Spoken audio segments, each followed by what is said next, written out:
20 janvier 2009, handicapée de la Shakti. Lorsque la Kundalini se réveille, elle n'a qu'une envie, c'est s'élever. C'est une énergie irrésistible. Quand elle se déchaîne, on ne peut plus rien faire à part prier. Et ça marche, curieusement, d'après certains. Quand elle veut s'élever, il y a un moment précis où il faut la faire redescendre, sinon c'est terminé, plus rien ne peut l'arrêter ou la contrôler à part Dieu. La Kundalini Shakti est une force brute qui essaie de tout brûler sur son passage, tout ce qui s'oppose à son accès en haut. En fait, chez moi, elle s'est élevée toujours en réponse à l'arrivée de la lumière, Shiva. Au départ, c'était difficile à gérer, d'abord la transformation totale de mon monde et ma perception des énergies très exacerbées qui a nécessité une adaptation importante. Notre société est un lieu impropre à la vie, elle nécessite une survie de tous les jours des corps énergétiques. Les champs électromagnétiques, les entités, les égrégores, etc. sont une pollution constante qui nous agresse sans cesse. Il m'a fallu également plus d'1 an avant que mon cerveau arrête de disjoncter en comparant les images de l'ancien monde que j'avais en mémoire et les nouvelles que je voyais.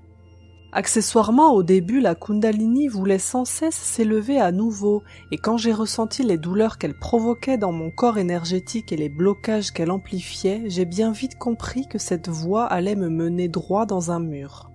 Peut-être que si je n'avais pas eu autant conscience de mon corps énergétique, je l'aurais laissé monter sans retenue, et aujourd'hui je serais le marabout sorcier du coin, plein de maladies et probablement fou allié. Mais j'ai bifurqué immédiatement sur une purification du corps énergétique en m'en remettant à la lumière du haut et j'ai empêché la Kundalini de monter. Donc j'ai gardé le réflexe de laisser le bas en sommeil à cause de ça et de faire descendre l'énergie du haut en quantité.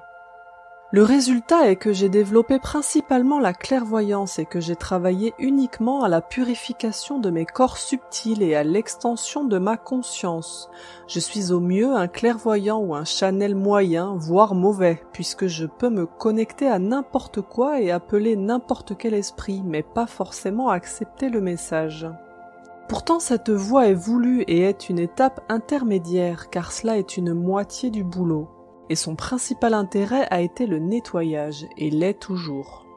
L'énergie du haut, Père ou Shiva, et l'énergie du bas, Mère Shakti, doivent s'unir à puissance égale dans le cœur pour moi. Pour moi, ils sont en correspondance en nous avec le moi supérieur et l'enfant intérieur.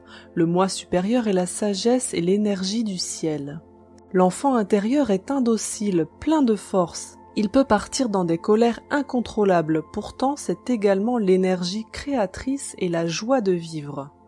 S'en couper, c'est se priver de notre pouvoir sur le monde, et c'est précisément ce que nous faisons dans la société en refoulant l'enfant intérieur.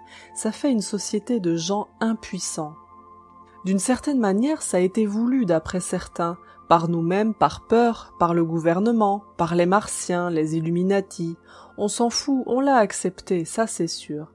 Mais si on l'a accepté, alors on peut également décider de ne plus l'accepter aujourd'hui et laisser notre enfant intérieur s'exprimer à nouveau. Donc refuser qu'on décide pour nous. Si on le fait, on s'aperçoit que nos limites sont uniquement dans nos têtes et c'est bien là qu'il faut aller nettoyer en premier. L'enfant est la part de nous qui sait que tout est possible et qu'elle peut tout faire. Elle peut parler avec tout l'univers mais également créer n'importe quoi. Si on la laisse s'exprimer, alors on peut réellement tout faire. Pascal a demandé un jour en haut comment faire pour créer sa réalité en conscience, donc matérialiser des objets, etc. On lui a répondu qu'il fallait revenir avant l'âge de raison. Il s'agit bien de libérer l'enfant intérieur. Bien sûr, comme je l'ai déjà expliqué, c'est le moi supérieur qui dirige. Si on laisse l'enfant intérieur hors de contrôle, le résultat est un grand n'importe quoi qui peut aller loin, d'où le marabout Maboule. Donc il faut un équilibre complet entre toutes ces forces, et l'ego doit vraiment être en retrait. Il y a au moins 3 conditions nécessaires. 1. Les chakras doivent être en état de laisser monter l'énergie même partiellement. Un trop gros blocage et le résultat peut être terrible.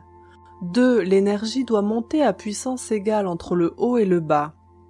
3. Le canal central doit être ouvert, donc on doit être dans l'amour inconditionnel, sinon c'est cramage assuré. Voilà un point sur la question aujourd'hui d'après mon expérience. C'est encore à travailler. Mais la manière dont je nettoie est symptomatique de tout ça. Ne pouvant faire monter l'énergie mère à part égale, je n'arrive pas à équilibrer. Du coup, je m'en remets à l'énergie d'en haut au lieu de laisser exprimer librement mon propre pouvoir et l'amour inconditionnel. Donc, je channelise et fais le sani broyeur à énergie. Ça, je n'y peux rien, c'est hors de contrôle pour l'instant. Mais c'est bien pour ça que je bosse le bas, pour équilibrer. Bien sûr, parler d'amour inconditionnel, c'est facile à dire au repos, beaucoup moins à faire. Déjà, même au repos, ça l'est moins encore quand tu te fais cramer la gueule. C'est bien ça la différence entre la théorie et la pratique. Je trouve le texte dans l'unité des religions intéressant sur la question. Nous avons refoulé notre Shakti sous prétexte qu'elle est mauvaise, alors qu'elle est mauvaise seulement si elle ne peut pas monter correctement en étant convertie par les autres chakras. D'où également le jugement sur Sai Baba, puisqu'il est clair qu'il est axé sur la Shakti. Bonjour le corps.